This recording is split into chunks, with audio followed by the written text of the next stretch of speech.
చెయ్యాలి? ఎవరితో సావాసము చేస్తే దేవుడు నిన్ను జీవిస్తాడు? విశ్వాసి ఎలా ఎదగాలి? విశ్వాసికి ఉన్నటువంటి లక్షణాలు ఏమిటి? ఏ విధంగా ప్రభువులో దర్శనాలు పొందుకొని ప్రభువు చెప్పినట్లుగా విని మనం అభివృద్ధిలోకి రావాలి. ఇది మనము అర్థం చేసుకొని కొన్ని మాటలను దేవుని యొక్క ఆ మాటలను తెలియజేస్తున్నాం. యోబు గ్రంథము 22వ అధ్యాయము 21వ వచనము త్వరగా చదివినట్లయితే చక్కగా ముందుకు సాగిపోదాం. 22వ అధ్యాయము 21వ వచనము చదువుకుందాం. ఆయనతో నీకు సమాధానము కలుగును, అలాగనే నీకు మేలు కలుగును. హల్లెలూయా. సావాసము చెయ్యాలి. ఎవరితో సావాసము? దేవునితో సావాసము అంటే నిత్యము నీకు ప్రార్థన ఉండాలి. నిత్యము కూడా దేవుడు మన మనసులో ఉండాలి. ఎలా ఉండాలి అంటే మనం ఇప్పుడు నీ మైండ్లో ఎప్పుడు నీ భర్తే ఉంటుంది. అవునమ్మా? లేదా పిల్లలు ఉంటారు, అంతేనా? ఇంకెవరేమంటారా? భర్త గురించి ఆలోచన చేయని సమయం ఉందా? తినకపోతే ఆలోచన చేస్తాం, అవునా? తొందరగా రాకపోతే ఆలోచన చేస్తాం, బయటికి పోతే ఏమైనా అవుతుందేమోనని ఆలోచన చేస్తాం, తిరిగి వచ్చి నీకు కనపడేంత వరకు బిడ్డలు కానీ, అవునా? సావాసం అంటే అదే కదా, ఇదే కదా ప్రేమ, అంతేనమ్మా? బిడ్డలు రాకపోతే బిడ్డలు గుర్తురారా? ఏ రోజైనా మర్చిపోయారా బిడ్డలు? అన్నం తినకపోయినా ఏనాడైనా మర్చిపోలేదు. అన్నదమ్ములైనా మర్చిపోతాం, తల్లిదండ్రులు మర్చిపోయాం. అలాగనే భర్త కూడా ఏనాడైనా భార్యను మర్చిపోయిన టైం ఏదైనా ఉందో 1 గంట మర్చిపోవడం. అలాగనే దేవుడు కూడా మన హృదయంలో ఆయన ఎప్పుడు జ్ఞాపకం ఉండాలి. ఎప్పుడు ఆయన మనకు జ్ఞాపకం ఉంటే తప్పులు అనేవి మనం చెయ్యము, తప్పులు చేయము. దీన్ని ఏమంటారంటే దేవునితో సావాసము. నీవు దేవునితో సావాసము చేసిన ఎడల ఏం కలుగుతుంది? సమాధానం. అంటే ఇతరులతో మంచిగా ఉంటాం, ఇతరులతో బాగుంటాం, మేలు కలుగును. అంటే మేలు అంటే మనకి అనుకూలమైన పరిస్థితులు కలుగును. హల్లెలూయా. చెప్పండి, ఎప్పుడు ఎవరు ఉండాలని హృదయంలో? దేవుడే కదా. దేవునితో సావాసము చేయటం నేర్చుకోవటం అంటే ప్రార్థన. వేకువలో ప్రార్థన, మధ్యాహ్నం ప్రార్థన, సాయంత్రం పడుకునేటప్పుడు ప్రార్థన. దీన్ని సావాసం అంటారు. అంటే నీవు చేసినవన్నీ కూడా దేవునికి తెలియజేసి నీకు కావాల్సినవన్నీ కూడా దేవుని అడుగుతూ ఉండాలి. దీన్ని ఏమంటారు? సావాసము. దేవునితో సావాసము చేయి, అప్పుడు దేవుడు నీకు దగ్గరగా ఉంటాడు. ఆయనతో సావాసము చేసిన ఎడల. ఇప్పుడు చంద్రబాబు నాయుడు జగన్తో సావాసం చేస్తే రావా నిధులు? మనకి రావమ్మా? సావాసగాడికి పేదోడైతే ఊరుకుంటాడమ్మా? అమ్మా, అరే నువ్వు నా స్నేహితులు అయితే నేను సీఎంని తీసుకో, 10 ప్లాట్లు తీసుకో, కాంట్రాక్ట్ తీసుకో అండ. అలాగనే దేవునితో సావాసం చేసిన ఎడల ప్రపంచంలో ఇంకేది కావాలో దేవుడు సావాసము చేయాలి. అలాగనే దేవుని బిడ్డలారా, సామెతల గ్రంథము 13వ అధ్యాయము బాగా మాటలేనండి, ఎన్న మాటలను వాటికి తగ్గట్లుగా ఉండండి. 13వ అధ్యాయము 20వ వచనము చదువుకుందాం. హల్లెలూయా. చదువమ్మా. జ్ఞానుల సావాసము చేయువాడు దేవునికి స్తోత్రం. హల్లెలూయా. మూర్ఖులతో సావాసం చెడిపోక ఏముందమ్మా? ఉందా? వాడి కాడ ఏం నేర్చుకుంటావు? వాడి సావాసం. దొంగలతో సావాసం చేసి ఏం చేస్తావు? జేబులు నూనె. జ్ఞానులతో సావాసం చేసిన ఎడల వాడి దగ్గర నుండి మంచి మాటలు లభిస్తాయి. వాడి తెలివి నీకు అబ్బుతుంది. వాడు ఎలా ఉండాలో వాడిని చూసి వాడికి అందరూ నమస్కారం చేస్తారు. వాడి మాట అందరూ చెప్తారు. ఏంద్రా తెలియగలిగిన మాటలు చెల్లెమ్మ కానీ, సహోదరుడు కానీ, సహోదరి కానీ ఎవరు సహవాసం చేయాలి? వారితో సహవాసం చేస్తే నీకు జ్ఞానము కలుగుతుంది. నీ జ్ఞానమే నీ కుటుంబాన్ని కాపాడుతుంది. నీ జ్ఞానమే నిన్ను ఆశీర్వదిస్తుంది. నీ జ్ఞానమే నీకు ఆపద నుండి తప్పిస్తుంది. తెలివితేటలు ఉండాలే కానీ ఎంతైనా కూడా ఆశీర్వాదం మనకు లభిస్తుంది. మనకు తెలివి నేర్చుకోవాలి. ఎవరి దగ్గర ఎలా మాట్లాడాలో జ్ఞానం నేర్చుకోవాలి. ఎంతవరకు మాట్లాడాలో తెలుసుకోవాలి. ఇసుకిచ్చేంత వరకు మాట్లాడకూడదు. అని అసలు మాట్లాడకుండా ఉండకూడదు. తెలివిగా ప్రవర్తించాలి. అణుకువ, మెలకువ, జాగ్రత్త, ఇవి నిన్ను రక్షిస్తాయి. ఇవి నిన్ను కాపాడుతాయి. జ్ఞానవంతుడు ఏ మాట పెడితే ఆ మాట అండు. మనం వాడిని తిట్టినా వాడు అండు. ఎందుకంటే వాడికి తెలుసు ఈ సమయంలో నేను వాడిని అనకూడదు. తగిన సమయంలో ఉంటుంది అన్నమాట. దేవునికి స్తోత్రం. హల్లెలూయా. జ్ఞానులతో చేయాలండి, మంచోళ్ళతో చేసుకోవాలి సహవాసం. ఇంకా దేవుని బిడ్డలకు ఇలాంటి మాటలు అనేకమైన కాలము. ఇలా మనము ప్రతిరోజు ఇప్పుడు మీరు పొలం పోయారనుకో, కొండాకులతో సహవాసం చేస్తే ఎంత ఉంటుంది? వాటితో సహవాసం చెప్పి ఏమంటారు చెప్తాము? దొందే అనరా అంటారా లేదా? మరి వాడి సహవాసం ఎవరు పడతారు? చదువుకునేవాడు వచ్చి ఆటో వాడితో సహవాసం అయితే సెట్ అవుతుందా? ఏమ్మా, వాడు బడికి వాడు వీడు చదవడు వీడు ఆటో వెళ్తారా? ఆడ ముచ్చట్లే బండ్ల మీద కూర్చొని ఆ బస్ స్టాండ్ కాడ ఎట్ట కూర్చుంటారు, వెలుగులో పెట్టుకుంటారు, బాడిగలని ఎత్తుకోరు. ఇంటికి పోయినా కిస్తీలు కట్టలేదని భార్యని బజ్జీలు ఆడుకుంటారు, కాళ్ళు గడ్డాలు పట్టుకుంటారు. ఈ నెల కట్టారు అమ్మాయి, అప్పుదే అమ్మాయి ఎమ్మోళ్ళని అడుగు. అంతేనా? దేవుని స్తోత్రం. హల్లెలూయా. వాడి సహవాసం కాదు, ఆటోడు సహవాసం కట్టాలి. బాడిగలు ఉంటాయి. అలాగని దేవుని బిడ్డలు అపోస్తుల కార్యములు 2వ అధ్యాయము గుప్తంగా వినండి. నేను ఎందుకు చెప్తున్నాను? మీరు ఆశీర్వదించబడాలని, మీరు దీవించబడాలని, లేమిడి మీ దగ్గర ఉండకూడదని. అపోస్తుల కార్యములు 2వ అధ్యాయము తీసారా? 42వ వచనము, 42వ వచనము చదువుకుందామా?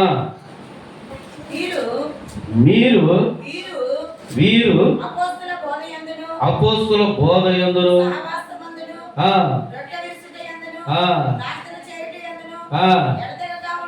ఎవరు? వీరందరూ అపోస్తులు అంటే శావకుల బోధలు.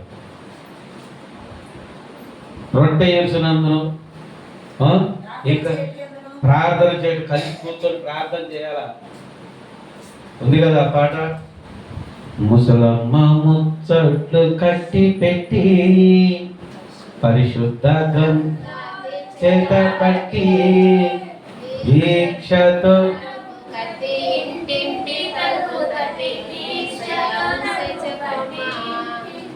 దేవుని స్తోత్రం. హల్లెలూయా. దేవుని బిడ్డలారా, ముసలమ్మ ముచ్చట్లు ఏం చేయాలమ్మా?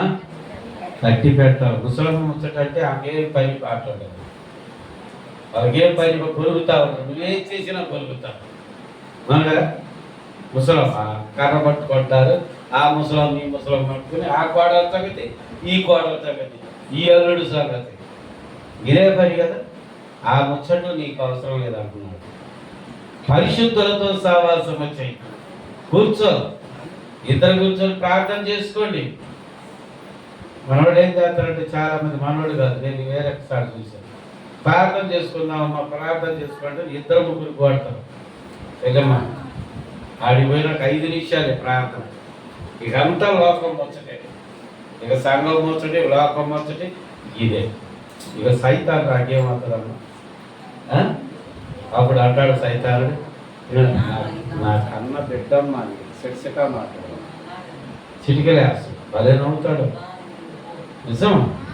వాడి ఆలోచన కలిగితే వాడి చాలా సంతోషిస్తాడు. ఎవరితో సావాసం చేయవలెను? ఎడతెగ ప్రార్థన చేయవలెను.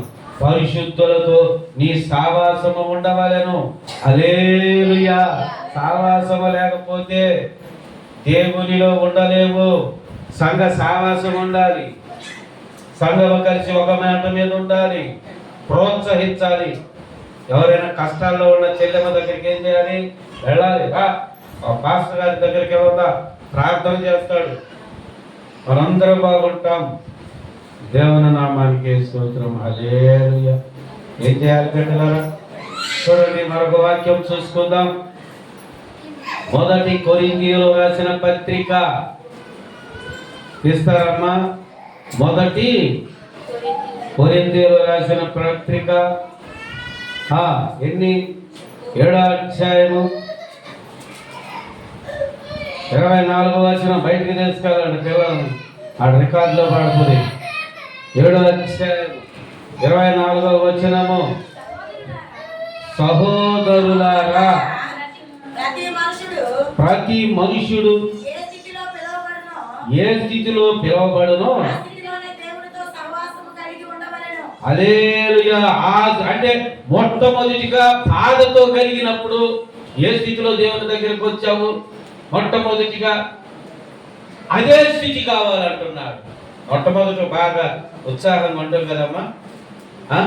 రాను రాను రాను రాను ఫ్రిడ్జ్లో పెట్టినట్టు ఐసు గడ్డ ఎలా ఉంటుంది? మొట్టమొదటిగా అసలు గట్టిగా ఉంటుంది కదా, ఉంటుందా? బాగా కూలింగ్. రాను రాను ఏమైంది? కరిగిపోతూ ఉంటుంది. సప్పై నీళ్ళన్నీ పోతాయి. అంటే ఆత్మ మొట్టమొదటిగా నువ్వు పొందుకున్నటువంటి పరిశుద్ధాత్మను మళ్ళీ పొందుకోవాలి. ఇదే ఎడతెగ ప్రార్థన అంటే, ఇదే సావాసము అంటే. సావాసము నిన్ను రక్షిస్తుంది. సావాసము నిన్ను నిత్య జీవానికి నడిపిస్తుంది. సావాసము పేరు ప్రఖ్యాతులు నీకు తెస్తుంది. పేరు తెస్తుంది, అవమానాలు కలగదు.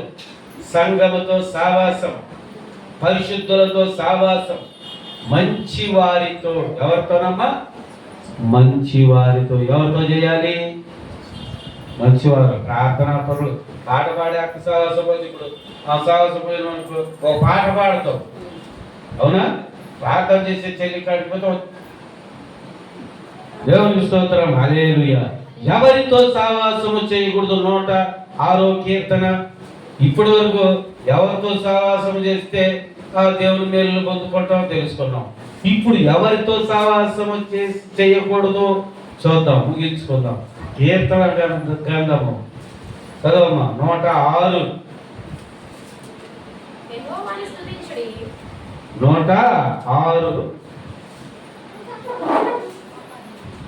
35వ వచనము. అన్యజనులతో నేర్చుకొనిరి. దేవునికి స్తోత్రం. హల్లెలూయా. అన్యజనులతో సావాసం చేస్తే ఏం చేస్తారు? మనం వాళ్ళ ప్రసాదం తినకమ్మా. వాళ్ళ సావాసం అయితే అవే ఏమే మా ప్రసాదం నువ్వు తిను, మీ ప్రసాదం నేను చేస్తాను. నువ్వు మా దేవుడికి చేయకొచ్చు, నేను మీ దేవుడికి చేయకొడతాను. మనం మాత్రం ఫ్రెండ్షిప్ బాగా ఉండాలి. ఎవరెటు పోతున్న మతాలు కులాలు మనకొద్దు. ఓకేనమ్మా? ఇక ఆమంటే కూడా అనేది మా పటాల్లో మీ పటం కూడా పెడతాను. దేవుని స్తోత్రం. హల్లెలూయా. మేము మారేసుకున్నప్పుడు రండి మా ఇంటికి. మీరు ప్రార్థన పెట్టుకుంటే ఏ వెలుగుతూ దేవుని నామానికి మహిమ కలుగుతుంది కాక. గుంటూరులో ఒక పాటలు బాగానే పాడుతుంది. వినాయకుడి పండుగకి ఎగురుతుంటా. అక్కడ బీజి కొడుతుంటే లోపలేది ఎగురుతుంది గోడ. ఎగిరి ఎగిరి ఎగిరి అదే పాటికి ఇక పొయ్యి ఎగురుతుంది. ఇక్కడ స్తోత్రం. హల్లెలూయా. చూడరా చూడరా. ఏంటంటే నీకు ఆ పాట మీచుకున్నట్టు గోడలు ఎగురుతాయి. మరి ఒక్కోసారి అంతే సినిమా పాటలు వచ్చి ఊపు పోతుంది ఈయన ఉండగా లోపల కదులుతాడు. మనం ఏం చేయాలి? ఆవిసుకోవాలా సరితారన్నా నేను పోతాడు బాధ డీజీ నాకు ఆ సౌండ్ సిస్టమ్ పెట్టినోండి, ఆ రికార్డ్ క్యాసెట్లు చేసినోండి. సౌండ్ మ్యూజిక్ అంటే నాకు భలే ఇష్టం. నాకు కూడా డీజీ వస్తుంది, అలుసుకోవాలి. మరి ఆడికి పోతే నాకు కూడా వేస్తుంటే ఇక చూసుకోమ్మ లోపల బదులుద్ది. కానీ అమ్మటి ఏం చేస్తా, అగ్గో అమ్మో ప్రాణమా చాలా జాగ్రత్త, అవి పావు ఉంటాయి, నువ్వు తీసేసుకుంటే దేవునికి ఇష్టం. దానిలో ఇక ఉండకూడదు, ఇన్వాల్వ్ అవ్వకూడదు. ఇన్వాల్వ్ అవుతే ఇంక అన్ని పిక్చర్ పడిపోయింది, పిక్చర్ పడిపోతే ఇక మనమే అన్నీ ఊహించుకుంటాం. ఈలోపు పాట అయిపోతుంది, ప్రార్థన మనసు పోతుంది. హల్లెలూయా. అందుకని ఎవరితో సాహసం చేయకూడదు. టీవీ పెడతామండి మోడల్ అప్పుడు మీ వయసు పిల్లలు మాట చెబుతున్నా, అది చూస్తే మీ ఏమనిపిస్తుంది మనసు? నేను కూడా అవునా, అందరూ కళలు కడతారమ్మా హీరోయిన్ లాగా, కుదురుతుందా ఏంటి అమ్మా? ముక్కు లేనమ్మ కూడా హీరోయిన్ లాగా సౌందర్యలాగా గుర్తించుకుంటారు. ఇది ఒక్కటే కదా సౌందర్య పీల్చాడు, ఇది అన్న పీల్చాడు. ఎట్ట కుదురుతుందమ్మా? నువ్వు సాహసాన్ని తీయాలో చేయలేదు. అందుకనే ఎవరితో చేయకూడదు, స్వీయ పరీక్ష చేసుకోవాలి. మరొక వాక్యం సామెతల గ్రంథం 22 సామెతల గ్రంథం 22:24. ఇది బాగుంది చదవండి. వెంటనే కానీ మీరు జాతర చేయడం నాకు తెలియదు. మరి 22:24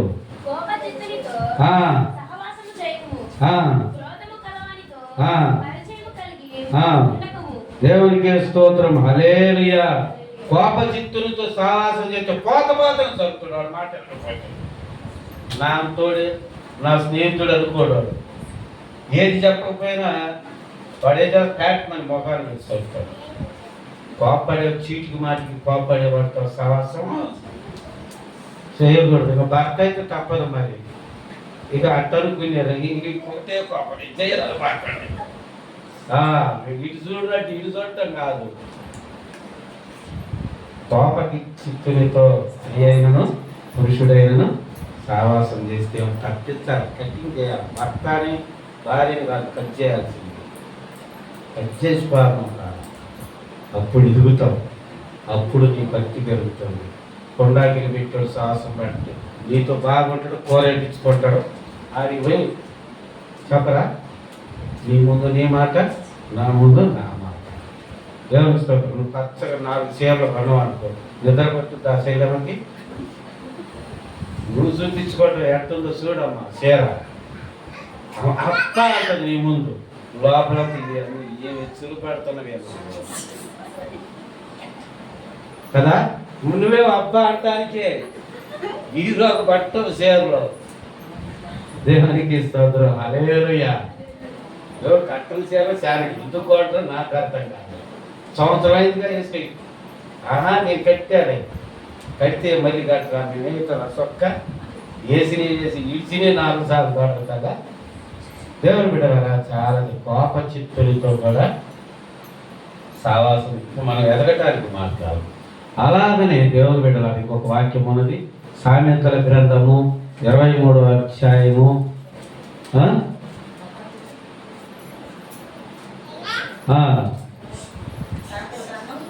సామెతల గ్రంథము 28వ అధ్యాయము 7వ వచనము ఆఖరిగా.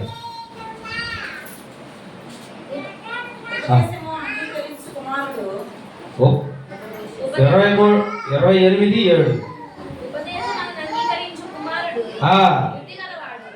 అంటే చెప్పిన మాటలు వినేవాడు ఎవరు? బుద్ధి గలవాడు. తొంటరులతో సావాసము చేయవాడు. ఎవరికి? తొంటరు అంటే తెలుసుగా, సావాసంగా వెళ్తారు, బజార్లో అంటే వెళ్ళి మందు వేసుకుంటారు, గొడవలు పెట్టుకుంటారు, రాంగ్ చేస్తారు. అవునా? కరిగి పోమంటే పాలు, ఇంట్లో డబ్బులు ఉంటే నువ్వుతారు. ఆ చీరల కింద, ఆ తాలింపు గింజల కింద, డబ్బాల కింద డబ్బులు నేర్చుకుంటారు కదా. దేవుని బిడ్డలారా, ఈ మర్మములో దేవునికి ఇచ్చినటువంటి ఈ ఆజ్ఞలను మనం పాటించినట్లయితే చక్కగా దేవుడు మనతో ఉంటాడు, మేలులు కలుగుతాడు, కృప వెంబడి కృప మనకి కలుగుతుంది. అజ్ఞానంగా ఉండకూడదు. ఒక భార్య భర్తలంట అయిపోయింది వాక్యం. ఒక భార్య భర్తలంట 3 రొట్టెలు చెప్పానా, 3 రొట్టెలు చేసుకుంటారు. 3 రొట్టెలు చేసేసరికి భర్త ఇంటికి వచ్చాడు. ఏమండి, నేను 3 రొట్టెలు చేశాను, నేను కష్టపడ్డాను కాబట్టి నీకొకటి నాకు 2. ఇదేంది, నేను భర్తని, నువ్వే తగ్గి ఉండాలా, నీకొకటి నాకు 2 అని. వీళ్ళు ఏమైందంటే నవ్వుకుంటూ అనుకున్నారు, అది సీరియస్ పట్టుదలకు పోయేసరికి తగ్గటాల. దేవుని స్తోత్రం, హల్లెలూయా. తలుపులు కూడా వేసుకోకుండా అదేం చేశారు, అంతే మంచం మీద అవి తిరిగి ఒకటి చూస్తూనే ఉన్నారు. చూసావా, భార్య తింటే వార్చలేనోడు ఈడొక భర్త. అయ్యో అని ఇట్లాంటి వాడితోనా సంసారం చేసేదని ఆలోచన చేస్తున్నాడు.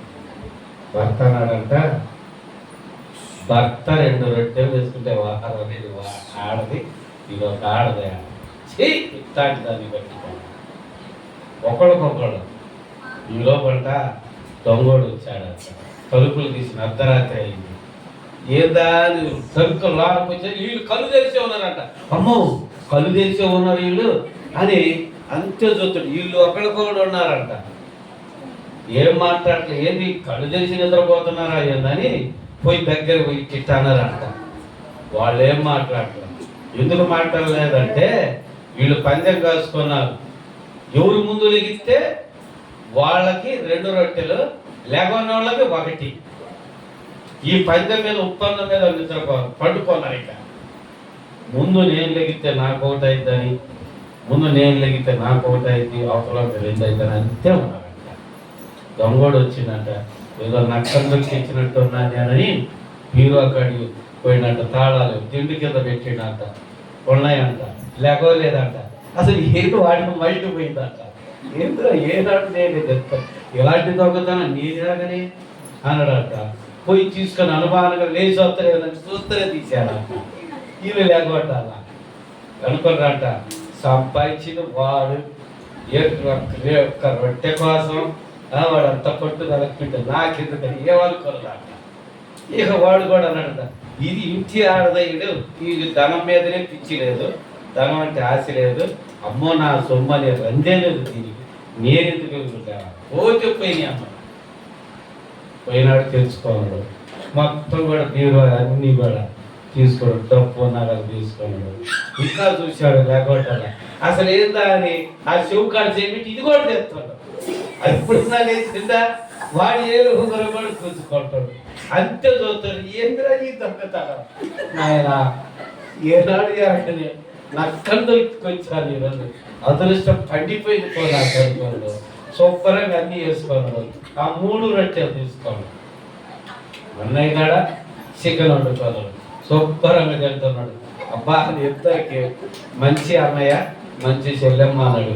బాగా చెప్పిపోయి తెల్లారి నాలే అవటలా ఇళ్ల పక్కల నుంచి నీళ్లు పెట్టి ఏమొచ్చింది అంటారు, సరిసిలేదంట. అప్పుడు కథ అంతా చెప్పింది, ఊరంతా నవ్విందంట. అర్థమైందా? అజ్ఞానులతో సహవాసం చేయకండి, జ్ఞానులతో సహవాసం చేయండి. అర్థమైందా? పట్టుదలగా పోయి అన్నం మీద కూర్చున్న భార్య భర్తలు కూడా అన్నం తినరు. ఇక అన్నం అంతా ఒక్కోసారి అయితే కిందనే పడేస్తారు. నువ్వు అన్నం పడితే నీకు కూర పడేస్తారా? అసలు ఈ శైలి మీద తక్కువ తినరా, నీకు లేని నాకెందుకు, నేను టీవీ బగలు పడతానంటే బగలు పడతాడు. నువ్వు బగలు కొట్టినా కూడా దేవునికి స్తోత్రం. లేదు, జ్ఞానం కావాలా? దేవుని బిడ్డలతో సావాసం చేస్తే ఎన్ని ఇప్పుడు అనుకున్నాయి రావు. ఓర్పు సహనం వచ్చింది. ఒకవేళ 3 రొట్టెలు వచ్చినాడు, అయ్యా నువ్వే తిను, పని చేసి వచ్చావు అన్నప్పుడు అంటే భర్త ఏం చేస్తాడు ఆ మాట అంటే, అదేమిటి నువ్వు నా మాంసంలో మాంసాన్ని నా ఎముకలో ఎముకో అంటాడు. చక్కన నసుడును ఒక ముద్దు పెడతాడు, 3 రొట్టెలు నీకే పెడతాడు. అవి నేర్చుకోవాలి శరీరంలో. అంటే నేను అన్నది కాదు, మీకు తెలియలేకపోతే మరి చెబుతాం. మరి ఏం చేసేది, మీ భర్తతో ఎట్టుండాలో తెలుగులో చెబుతారు. జాగ్రత్త, మీరు భర్తను ప్రేమించాలి, భార్య మూడు తినయ్యా అంటే తింటాడు చేయకమా మనం అర్థమా అనం మూడు నువ్వేది పనిచేసి వచ్చావు నాకేం అది చక్కగా ఇలా జ్ఞానం ఇవి వస్తాయి. భర్తను ప్రేమించాలంటే అన్ని ఆదికి మొత్తం తినొచ్చు. మీరు చికెన్ పొగుడి తెస్తాడు అమ్మా, మీరు నిద్రపోయిన తర్వాత మిఠాయి తెస్తాడు. ఏం తెలుసుకోరు మీరు. ఏ కాడికి గొడవ గొడవ గొడవ. ఇలాగ దేవునితో సావాసము చేసిన ఎడల మనం మేలు పొందుతాం. పరిశుద్ధులతో సావాసము చేసిన ఎడల ఆశీర్వదించబడతాం. ఓర్పు కలిగి ఉంటాం, సహనం కలిగి ఉంటాం, పేరు ప్రఖ్యాతులు కలిగే వ్యక్తులుగా మనం ఉంటాం. దేవుడి వాక్యమును దీవించి ఆశీర్వదించును గాక. తలలు వచ్చినట్లయితే ప్రార్థన చేస్తున్నాం. దయగలిగిన మా యేసయ్య మీకు వందనాలు, స్తోత్రములు తండ్రి.